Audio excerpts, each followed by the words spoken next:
Good morning friends. GST platform के YouTube channel में आप सभी का स्वागत है। जी हाँ friends, income tax return filing for assessment year 24-25 के अंदर जिसकी लास्ट डेट 31 जुलाई 2024 को खत्म हो रही है, उसकी डेट एक्सटेंशन जो है वो होगी या नहीं होगी, क्या रिप्रेजेंटेशंस जा रही हैं, क्या ग्राउंड्स लिए जा रहे हैं, इन सारी चीज़ों के बारे में डिस्कशन करेंगे। जुड़ी रहिएगा इस वीडियो के एंड तक, ताकि आपको भी जो पॉइंट्स, जो प्रॉब्लम्स सामने रखी जा रही हैं मिनिस्ट्री ऑफ फाइनेंस के, वो सारी बातें आपको पता लग सके। और डेट एक्सटेंशन जो है इन पॉइंट्स के ऊपर मिलना चाहिए नहीं मिलना चाहिए, आपका क्या कहना है, कमेंट बॉक्स में लिख करके जरूर से जरूर बताइएगा। तो सबसे पहले मैं आपको दिखाता हूं जो institute of chartered accountants of India ने रिप्रेजेंटेशन दिया है, जहां पर इन्होंने बोला है कि भैया आईटीआर की फाइलिंग में बहुत ज्यादा दिक्कत आ रही है। आप यहाँ पर देख पा रहे हैं स्क्रीन पे, कंसर्न रेज किए गए हैं इंस्टीट्यूट की तरफ से, और इसमें लिखा गया है कि आपका जो ये इनकम टैक्स रिटर्न फॉर्म है उसमें कई तरीके के एरर्स, कई तरीके से मिसमैचेस जो हैं वो आ रहे हैं। इसमें सबसे पहला जो मिसमैच है वो है difficulty in accessing form 26 as AIS TIS and discrepancy between the figures and the statements. आज भी जैसे कि आप देख रहे होंगे जीएसटी इनकम टैक्स के अंदर जो आपका पोर्टल है वो चल नहीं रहा, चक्री चक्री सी घूम रही है। तो उसमें आप ना तो फॉर्म 26 एएस डाउनलोड कर पा रहे हैं, ना एआईएस का डेटा डाउनलोड कर पा रहे हैं, ना टीआईएस का डेटा डाउनलोड हो रहा है। और एक बार डाउनलोड हो भी जा रहा है तो उसके अंदर आपस में मिसमैचेस हैं। 26 एएस में कुछ और फिगर है, एआईएस टीआईएस में कुछ और फिगर है। तो दोनों में से कौन सा सही फिगर है, किसको लेकर के आगे बढ़ना है, कोई क्लैरिटी नहीं। तो सबसे पहली सिचुएशन तो यही है, एआईएस टीआईएस सही है ही नहीं। और सबसे बड़ी बात, ये एआईएस टीआईएस ये 26 एएस जो है वो अपडेट होता है 15 जून को। तो यहाँ पर 40-45 डेज का टाइम ही मिलता है इनकम टैक्स रिटर्न फाइलिंग के लिए, उसमें भी इतने सारे ग्लिचेस। आगे इनका क्या पॉइंट है, आगे क्या गया है रिप्रेजेंटेशन में matter, limited response options in AIS TIS. जी हाँ फ्रेंड्स, एआईएस टीआईएस के अंदर मान लीजिए आपके अगेंस्ट कोई डेटा आया हुआ है, वो डेटा आपके हिसाब से गलत है, लेकिन जो रीजन ऑफ डिफरेंसेस है या रीजन ऑफ मिसमैच है वो वहां पर ऑप्शन ही नहीं है। वहां पर उनके हिसाब से जो उनको सही लगता है इनकम टैक्स के हिसाब से खाली रिस्पॉन्सेज हैं, आपका रिस्पॉन्स वहां पर नहीं रहता है कई बार। तो वहां पर डेटा मिसमैच को आप सही तरीके से उत्तर भी नहीं दे पाते हैं और अपनी डेटा को करेक्ट नहीं कर पाते। ये प्रॉब्लम है एआईएस टीआईएस के अंदर। इसके बाद है delayed update of responses in TIS. अब मान लीजिए आपका कोई गलत डेटा वहां आ गया, अब आपने रिस्पॉन्स दे दिया, तो रिस्पॉन्स देने के बाद क्या होगा, उसको अपडेट हो जाना चाहिए रियल टाइम बेसिस पे, वो हो नहीं रहा है। तो टीआईएस जब तक अपडेट होता है तब तक रिटर्न फाइलिंग की काफी सारी टाइम पीरियड जो है वो निकल जाती है। तो इतने सारे रीजंस क्यों दिए जा रहे हैं, इतने सारे रीजंस इसलिए दिए जा रहे हैं कि इन सारी दुविधाओं को देखते हुए इनकम टैक्स रिटर्न फाइलिंग की ड्यू डेट जो है उसे कुछ समय के लिए एक्सटेंड करना चाहिए फॉर नॉन ऑडिट केसेस।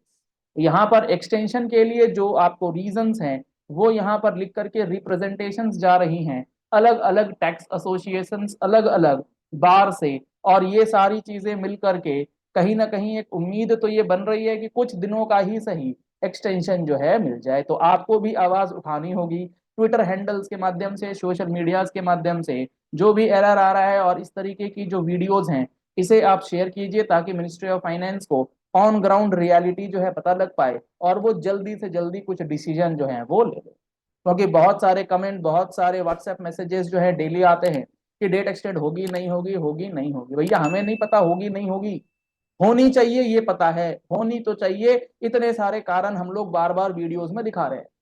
अगला क्या है, technical glitches on the income tax e filing portal. Income tax e filing portal के अंदर बहुत सारे ग्लिचेस, बहुत सारे ग्लिचेस जो हैं वो आए दिन आपको नजर आ रहे होंगे। अभी सबसे रीसेंट जो ग्लिच है, इसको ग्लिच ही कहा जाएगा कि एसटीसीजी का जो 111A वाला जो आपका शॉर्ट टर्म कैपिटल गेन है उसके अंदर 87A का रिलीफ नहीं मिल रहा। अगर आप एनटीआर न्यू टैक्स रिजीम में जा रहे हैं, जबकि आप ओल्ड टैक्स रिजीम में जाएंगे तो आपको वहां पर रिलीफ मिल जा रही है, ये एक अलग माजरा है। इसी तरीके से दूसरा, मिसमैच इन प्री फिल्ड डेटा। जब आप आईटीआर फाइल करते हैं तो वहां पर प्री फिल्ड डेटा का ऑप्शन आता है, तो प्री फिल्ड डेटा के अंदर भी कई तरीके के मिसमैचेस हैं। तो ये सारी चीजें जैसे सैलरी का हो गया, इंटरेस्ट इनकम है, टीडीएस है, यानी कि प्री फिल्ड डेटा जो आपका फॉर्म 26 AS कैप्चर कर रहा है, जब उसे प्री फिल किया जा रहा है इनकम टैक्स रिटर्न में, तो वो 26 AS में कुछ आ रहा है, ITR में कुछ और ही आ जा रहा है। तो इस वजह से भी आपका डेटा जो है वो एररनियस चला जा रहा है। एरर की वजह से वहां पर टाइम 1 घंटे की बजाय 2 घंटा लग जा रहा है।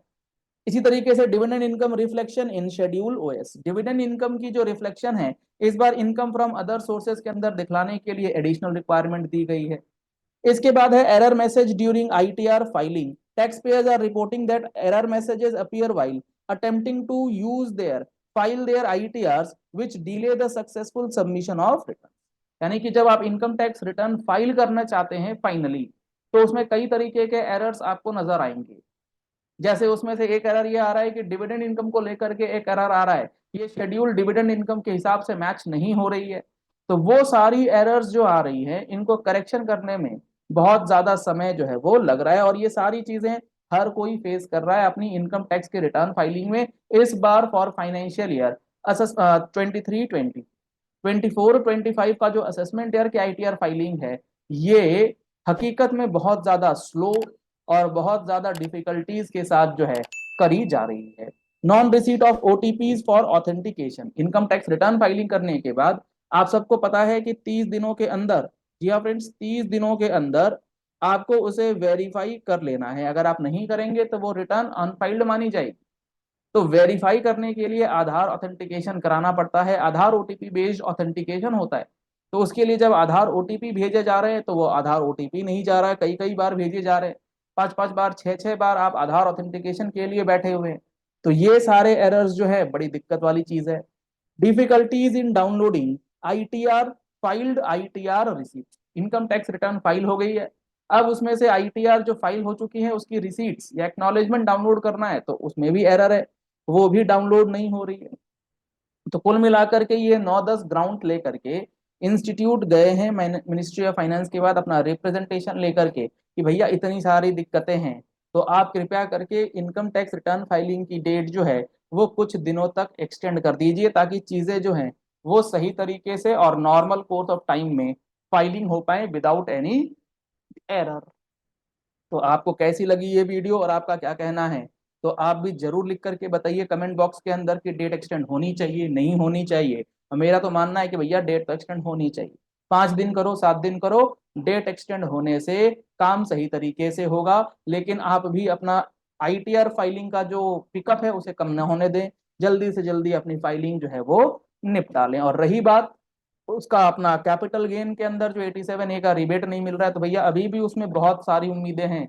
उम्मीदें क्या, लॉफुली भी वो रिबेट आपको मिलनी चाहिए। तो आप वेट करें नहीं करें, कोई क्लैरिफिकेशन डिपार्टमेंट की तरफ से नहीं आ रहा है, बड़ी ही एक कंफ्यूजन की स्थिति जो है वो क्रिएटेड है। नहीं फाइल करेंगे लेट फीस लगेगी। हाँ, अब लेट फीस की अगर बात करें तो आपको ये बात भी ध्यान रखना है कि अगर मान लो डेट नहीं बढ़ती है तो 31 जुलाई के बाद लेट फीस का क्या होगा। अगर आपका टोटल इनकम, जी हाँ फ्रेंड्स, अगर आपका टोटल इनकम 5 लाख रुपए से ऊपर चला गया तो आपकी लेट फीस 5,000, 5 लाख रुपए से कम है तो 1,000 रुपए की लेट फीस लगेगी। आप ये मत सोचिएगा कि मैं 7 लाख रुपए इनकम दिखाऊंगा, मेरी टैक्स अमाउंट तो जीरो हो जाएगा तो लेट फीस भी नील हो जाएगी। जी नहीं, यहाँ आपकी लेट फीस जो है वो तो लग जाएगी टैक्स अमाउंट नील होने के बावजूद भी, क्योंकि लेट फीस के लिए आपका जो अमाउंट है वो 5 लाख रुपए की लिमिट है, जबकि टैक्स के लिए 7 लाख रुपीज का लिमिट जो है वो रखा गया है। तो इस बात का भी ध्यान आप रखेंगे। चलिए इस वीडियो को यही एंड करते हैं। आशा करते हैं आपको ये पॉइंट अच्छे से समझ में आ गया होगा कि डेट एक्सटेंशन के लिए क्या क्या पॉइंट्स आपके पास अवेलेबल हैं, और इन सारे पॉइंट्स के आधार पे ही ये कहा जा रहा है कि डेट एक्सटेंशन जो है वो मिल सकता है।